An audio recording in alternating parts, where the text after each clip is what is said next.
noches. Tenemos el encuentro esta noche de la palabra, hoy viernes, que es dedicado a la presencia preciosa del Espíritu Santo. Durante la mañana y en las horas de la tarde hemos estado orando por la familia, por los hijos, por los hogares, por el empleo, porque esto pase, porque haya nueva esperanza en la gente, porque esto se normalice y usted pueda tener su empleo, pueda recuperar la normalidad y pueda bendecir su vida, su hogar y también el reino de los cielos.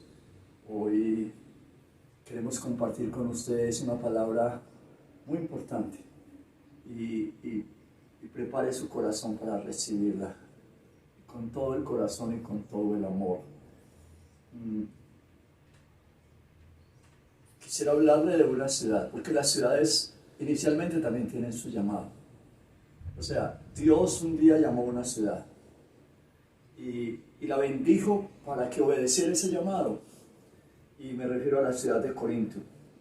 Corinto estaba llamada a ser grande, a ser poderosa, a ser un puerto con dos puertos a la vez, con dos mares a la vez, y a proclamar riqueza y a establecer el comercio, ser puente de comercio entre Asia y Europa. Básicamente ese era el llamado que tenía la ciudad de Corinto. Por eso Dios permitió de alguna manera que naciera en el istmo que une la península del Peloponeso con el continente griego, y teniendo dos puertos, uno sobre el mar Egeo y otro sobre el mar Jónico. Con el uno comerciaba hacia el Asia y con el otro comerciaba hacia Europa. Era un puerto de muchas comunicaciones.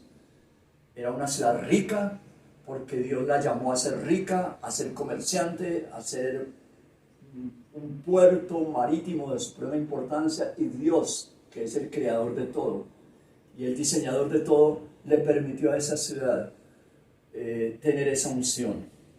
Su población era un promedio de 700,000 habitantes, entre 650,000 y 700,000 habitantes, pero 400,000 de ellos eran esclavos. La esclavitud se permitía en ese momento.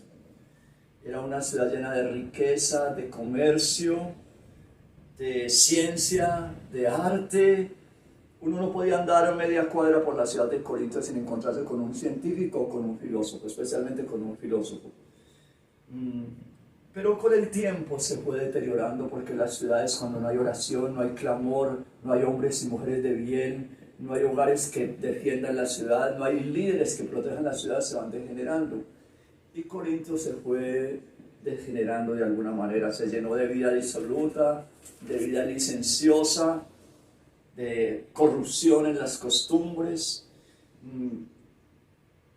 Era tanta la maldad que llegó a la ciudad, porque Dios le hizo un llamado al comercio y un llamado a la prosperidad, pero Satanás y el enemigo de Dios sembró una cizaña allí y le hizo unos llamados que ellos obedecieron inmediatamente: a la disolución, a la ruina, al pecado.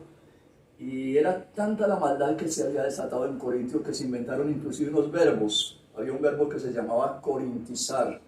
Corintizar traduce vivir a la manera disoluta y desordenada de los corintios. Vivir en excesos quiere decir corintizar. Tenían otras expresiones que ilustraban el desenfreno de la vida de ellos. Por ejemplo, un banquete a lo corintio era un banquete que incluía sexo, vicio, licor, disolución, hasta el amanecer y siguiendo al otro día. Ese era un banquete a la manera de Corinto. O también comer y comer a la manera de Corinto. Una comida a la manera de Corinto era tener sexo y enamorar a la mujer ajena allí también, y el hombre ajeno. Un bebedor a los corintios era un hombre que bebía y bebía y bebía hasta caer al piso.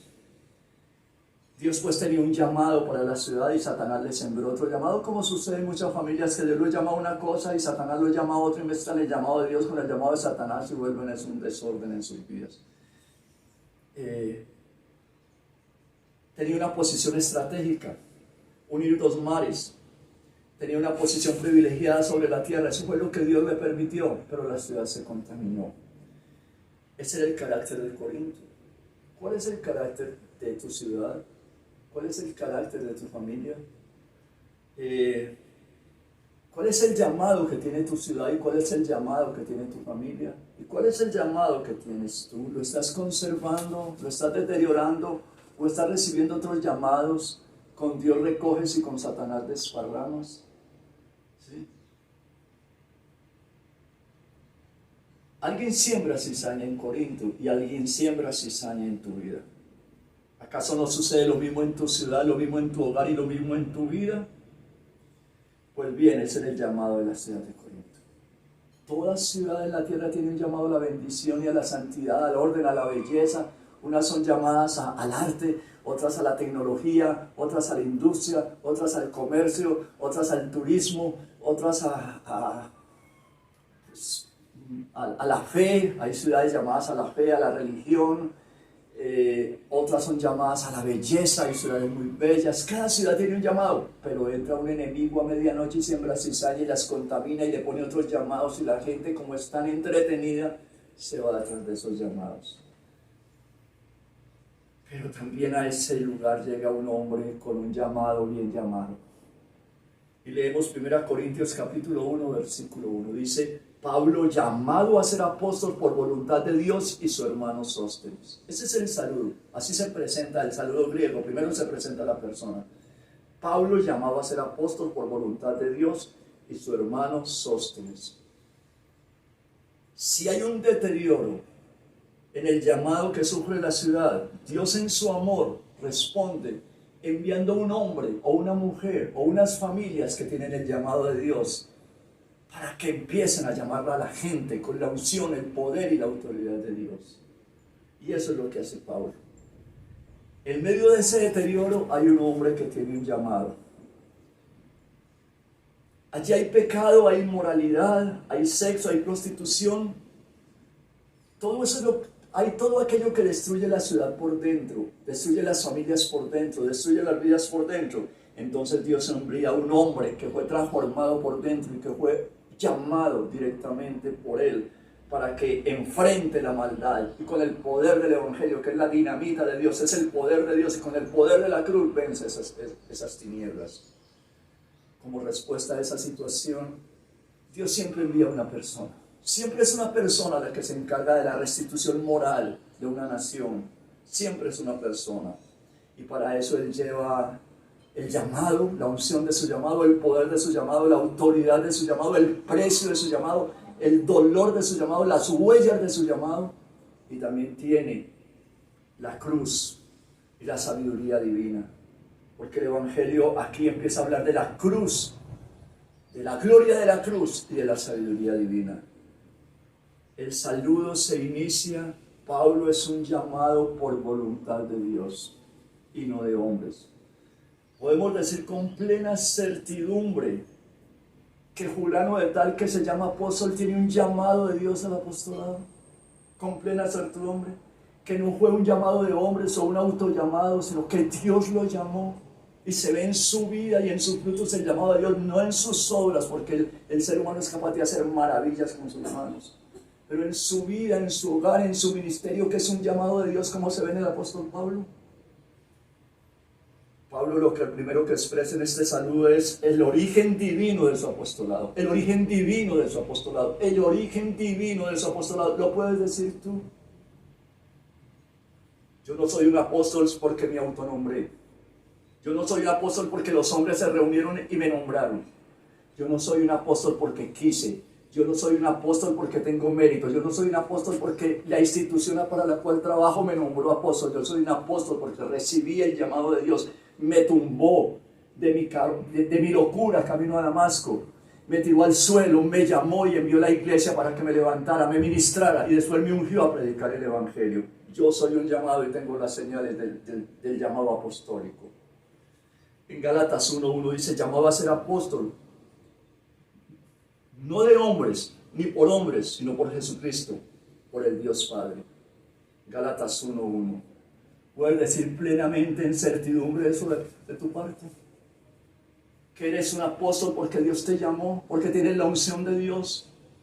porque has pagado el precio, porque se ve en tu rostro y en tu vida la huella del dolor que produce el apostolado divino. Estás pagando el precio que ellos pagaron. Pablo es llamado a ser apóstol, es un billete verdadero, genuino, tiene la unción, tiene la gracia, tiene el poder y tiene la comunión íntima con Dios, tiene la revelación y tiene la humildad de anunciar juntamente con el hermano que lo acompaña, que creo que es el que le está escribiendo la carta. Él se la redacta y él escribe: Sóstenes, dice aquí la palabra, sostener ese llamado y hacer discípulos.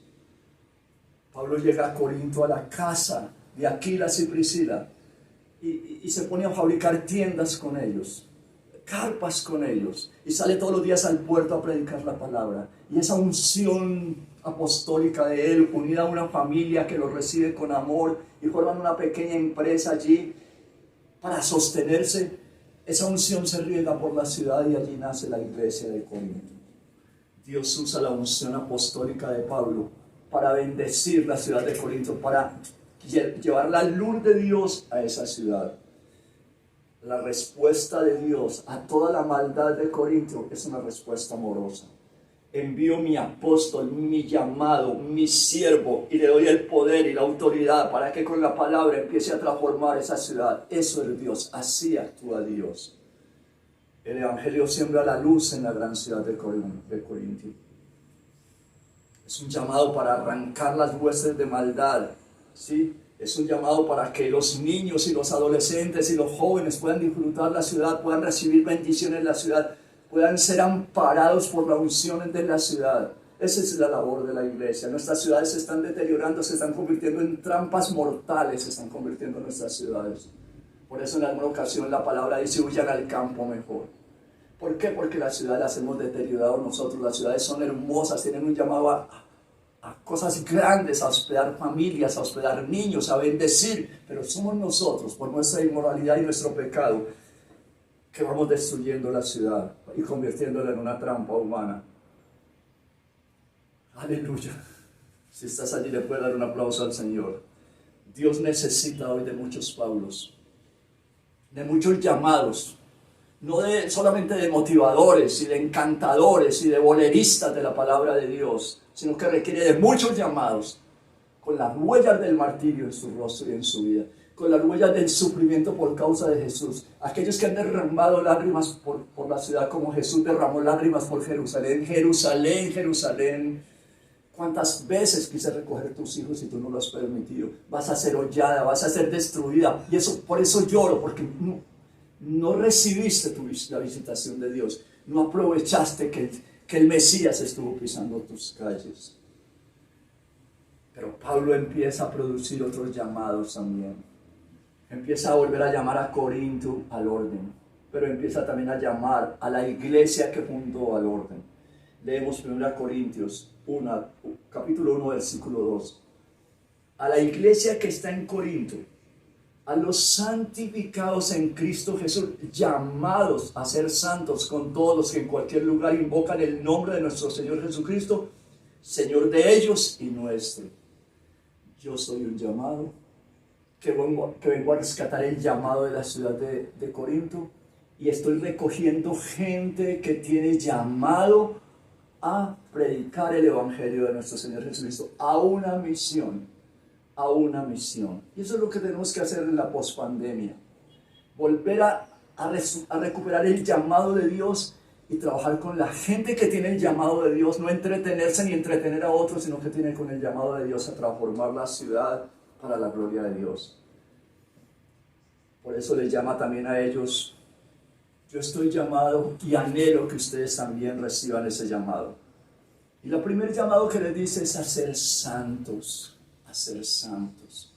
No se puede penetrar en el corazón de una ciudad tan contaminada como nuestras ciudades, tan llena de pecado y de tibieza como nuestras ciudades, con una juventud disoluta como nuestras ciudades, con gente tan entretenida con nuestras ciudades, solamente sembrando para mí, solamente con mis intereses, sin santidad, sin reverencia, sin poder. ¿sí? Desparramando lo que un pastor humildemente trata de recoger. No podemos transformar nada si no hay santidad. Sin santidad nadie ve la obra de Dios, nadie verá al Señor. La santidad tiene que ver con su origen de apartarse, ¿sí? De salir de y mantenerse en. La vida Dios nos hace muchos llamados en esta vida. El primer llamado que nos hace es a vivir. ¿Cuántas personas no pudieron vivir en el momento en que tú naciste? ¿Cuántos bebés no pudieron nacer ese día? Después nos llama a ser parte de una familia. Después nos llama a ser parte de una familia que se puede corromper si nosotros la dejamos corromper. Pero sin santidad nosotros a la familia a la cual fuimos llamados la corrompemos. Nos llama a una profesión, pero sin santidad contaminamos la profesión y la volvemos una profesión corrupta, una profesión disoluta. Dios nos llama a vivir en un pueblo, en una ciudad, pero sin santidad nosotros deterioramos la ciudad. Dios nos llama a la salud, pero sin santidad nosotros acabamos con la salud. La salud se pierde. Dios nos llama a formar nuestra propia familia, pero sin santidad la familia que tratamos de formar se deteriora y se destruye y se confunde y se enferma. Eso es lo que está pasando en la familia, que por falta de la santidad del padre o de la madre o de los que conforman allí, la familia se está deteriorando y sale a contaminar afuera, a contaminar afuera. Dios nos llama a su iglesia, pero en santidad. Pero que sin santidad la iglesia se convierte en un dolor y en una tristeza y en una frustración, especialmente para los que tienen que dirigir, para los que sembramos con lágrimas y otros llegan a cosechar lo que sembramos con lágrimas sin santidad, a volver la iglesia un burdel. Nosotros sabemos que sin santidad no podremos ver la obra de Dios, no podremos ver la mano de Dios y no podremos ver la gloria de Dios. Por eso el apóstol es muy sabio al decir: yo tengo un llamado, y a ustedes Dios los ha llamado a vivir una vida santa en una ciudad corrompida, porque esta es la única manera que marcamos la diferencia entre la santidad y la corrupción. Por eso el primer llamado de nosotros es a la vida y el segundo llamado es a la santidad de la vida, porque sin la santidad todo lo que emprendemos termina contaminado y termina sucio. Pablo les está recordando: ustedes son llamados a la santidad. Y sin santidad ustedes no podrán ni siquiera invocar el nombre maravilloso de Jesús. ¿Para qué invocan el nombre maravilloso de Jesús si con sus propias vidas ustedes lo van a pisotear? Este tesoro que es el nombre de Jesús, del cual predicamos el domingo, tiene que ser divulgado y sostenido en el corazón por personas que viven en santidad para que puedan transformar la ciudad.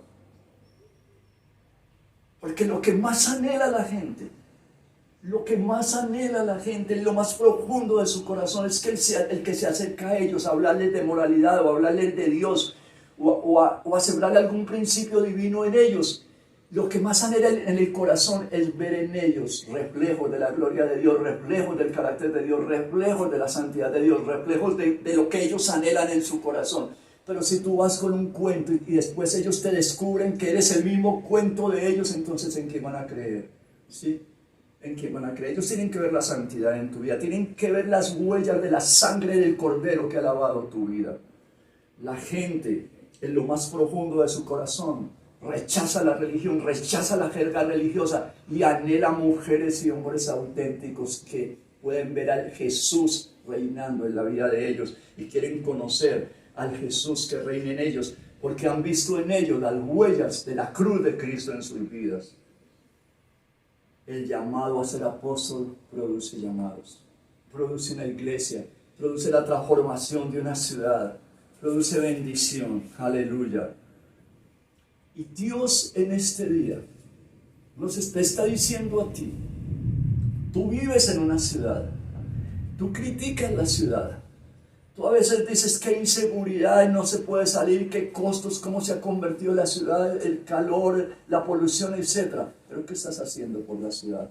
Lo que hagas por la ciudad sin santidad se va a derrumbar. Pero cuando tú tienes un llamado de Dios y llegas a una ciudad como Corintio y recuperas el llamado que Dios le hizo a esa ciudad y el llamado que Dios le hizo a la iglesia, las cosas van a cambiar, pero en santidad. No es el que quiera, es el llamado. Si tú eres un jornalero, puedes entrar a las 7 de la mañana y a las 5 de la tarde te dan el pago.